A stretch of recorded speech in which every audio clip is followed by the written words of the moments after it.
The hardware brain. We often treat the concept of genius as a mystical gift or a statistical anomaly found on an IQ chart. However, when we look closer at the actual lived experience of those with highly divergent or genius-level cognitive architectures, we find that it isn't about being better at a single task. Instead, it is about a fundamental difference in how the brain filters, processes, and connects the world around it. We are exploring a hardware difference, not just a software update. Today, we are going to examine the 7 secret behaviors that define the genius brain, the internal mechanics that often go unnoticed by the outside world, but define every waking moment for the individual living within them. 7. Social selectivity. We begin with social selectivity, the distinction between manual and automated connections. For many, social interaction is an automated process involving small talk and instinctive social cues. For the genius brain, these interactions often feel manual. We have to consciously process the why behind social rituals that others perform without a second thought. This isn't a lack of empathy, it is a matter of bandwidth. This behavior often leads to us being labeled as aloof or socially awkward. But the reality is that we are simply being selective with our energy. We find small talk draining because it offers no data or depth to satisfy our internal needs. However, when we find a peer who shares a deep interest, we can talk for hours with intense passion. We prefer high-bandwidth conversations where the exchange of information is dense and meaningful.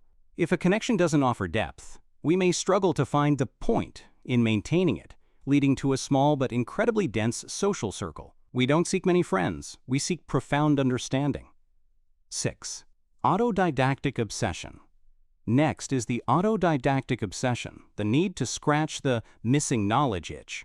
When we realize there is something we don't know that is central to our current focus, we cannot wait for a teacher or a formal course. We must teach ourselves, and we must do it immediately. We become temporary experts in niche subjects overnight, fueled by the sheer necessity of filling that cognitive gap.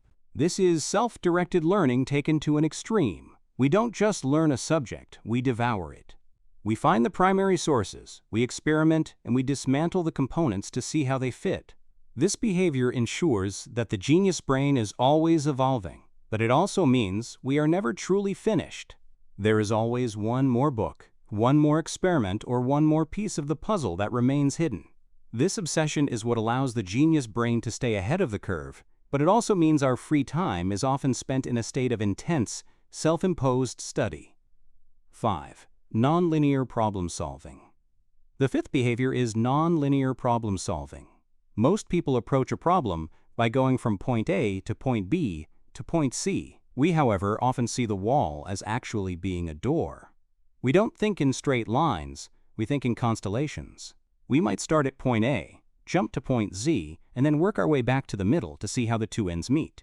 This lateral thinking allows us to find solutions that are invisible to those following a standard protocol. We aren't afraid to break the rules of a process because we see the process itself as a malleable construct rather than a fixed path. This can be frustrating for those working with us, as our logic may seem erratic or disorganized until the final result is presented. We aren't trying to be difficult or contrarian. Our brains simply don't see the intended path as the only, or even the best, option. We are looking for the most efficient connection, regardless of where it sits on the timeline. 4. Hyperfocus. 4th is the flow state disappearance, or hyperfocus. When the genius brain finds a topic that resonates with its internal architecture, the rest of the physical world ceases to exist. We call this falling into the work. Hours pass in what feels like minutes. Biological needs like hunger, thirst, or sleep are suppressed by the neurochemical reward of the pursuit. This is not simple concentration. It is total immersion. In this state, the ego dissolves, and the person becomes a literal extension of the problem they are solving. While this leads to incredible breakthroughs and high-output productivity, it comes with a significant hangover. Coming out of hyperfocus is jarring. We often feel depleted, disoriented, and frustrated by the mundane requirements of daily life that we neglected while we were away. It is a powerful tool, but it is one that consumes a massive amount of metabolic energy and requires a period of recovery that the outside world rarely understands. 3. Sensory sensitivity. The third behavior is one of the most misunderstood: sensory sensitivity. To have a brain that processes more information means that the volume of the world is often tuned to 11. We aren't just picky about our environments. We are biologically attuned to frequencies, textures, and visual stimuli that others naturally ignore. A flickering fluorescent light isn't just a nuisance, it is a strobe light that breaks our concentration. The texture of a specific fabric isn't just a preference, it is a tactile distraction that demands constant processing power. We experience the world with the gain turned up. This sensitivity is a double-edged sword. It allows us to notice the subtle nuances in a piece of music or the micro-expressions on a colleague's face, giving us a deeper level of insight into our surroundings. But it also means we are prone to sensory overload. We have to curate our environments carefully because our brains do not have an off switch for the input. We are perpetually drinking from a fire hose of information, and the strain of filtering that data can be physically exhausting. 2. Pattern recognition. As we approach the core of this cognitive style, we find a heightened form of pattern recognition. We often describe this as seeing the yarn connections between seemingly unrelated things. While the average observer sees a set of isolated events, we see a grid. We see the way a specific economic trend in the 1920s mirrors a current behavior in social media algorithms. We see the mathematical symmetry in a leaf that echoes the architectural layout of a cathedral. This is not a conscious choice or a skill we turn on. It is an automated background process. The brain is constantly scanning for sameness and symmetry across different domains. This allows for rapid problem solving, as we can transplant a solution from one field into another where it has never been applied before. However, this also means we can suffer from overfitting, seeing connections where none exist, or feeling overwhelmed by the sheer volume of data we are constantly synthesizing. Before we get to the most fundamental behavior of all, the one that really ties everything together, if these points are hitting home, please consider subscribing. It really helps us keep these deep dives going. Now, let's look at number 1. 1. The curiosity loop. Finally, we arrive at the foundational behavior, the curiosity loop.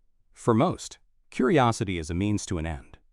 We ask a question, receive an answer, and the tension is resolved. In the genius brain, however, the unraveling of a thread does not lead to a conclusion, but to an immediate widening of the search area. We don't just want to know how a clock works. We want to know why the metal was chosen for the gears, who designed the first escapement, and how the concept of time itself was standardized. This is a relentless, often exhausting internal drive. It is a loop that refuses to close. When we encounter a gap in our understanding, it creates a physical sensation of discomfort, a cognitive itch that must be scratched. This loop is the engine of innovation, but it also means the genius brain is rarely at rest. We are constantly pulling at the loose threads of reality, often finding ourselves miles away from where we started, deep in a rabbit hole of interconnected facts. Everything we have discussed, the patterns, the focus, the sensitivity, is all fueled by this singular primary need to know why. Living with a genius brain is not about being smarter in a vacuum. It is about managing a nervous system that is fundamentally more sensitive, more interconnected, and more restless than the norm. We see the patterns, we feel the textures, and we follow the loops wherever they may lead. By understanding these 7 behaviors, we can stop viewing them as quirks or difficulties and start seeing them for what they truly are: the essential mechanics of a mind designed to push the boundaries of what is known. We aren't just observing the world, we are constantly rebuilding it in our minds.